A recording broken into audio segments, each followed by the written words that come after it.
di Bandung malah mau tempat dimsum nu paling legend mah nya eta di Dawu Dimsum teh tinggal di tempat deui kok karame kieu nya. Eueuh teh mereka teh baru keluarin menu barunya eta sambal bakar Kang Bahar. Harganya teh mung 20 ribuan aja baru udah termasuk tahu, tempe sama jukut goreng. Aduh kan ieu ternyata harga segitu teh termasuk sanguan so gunung Uhud kieu baru dah. Ini mah tuh bener-bener cocok pisan buat menu buka puasa nanti. Jig 50 juta kali baru dah kita mendingan angan atuh. Jig liasina teh waduh kan. Teh mendingan pisan.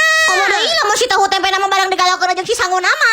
Aduh kan ieu si dagingna teh meunihi putus si sambal bakar teh loba teuing minyak. Jadi teu enak kitu. Komo deui si ayam goreng lama tong poho diperlukan si sambalna heuh. Barang diberewekeun teh alas si ayam teh bener-bener gurih dan teu katulungan. Ya Allah Kang Bahar tuh waduh kan nya 20 ribu bisa loba ieu. Geus puguh lamun ka dieu mah kudu nyobaan si dimsumna heuh anu gararan nu teh geuning. Urusan di hormat tinggal disebor aja pakai aneka minumannya dari mereka. Ini mah tuh bener-bener menyebor di korosi kami dengan baik. Sok katua datangan namanya teh sambal bakar Kang Bahar. Lokasinya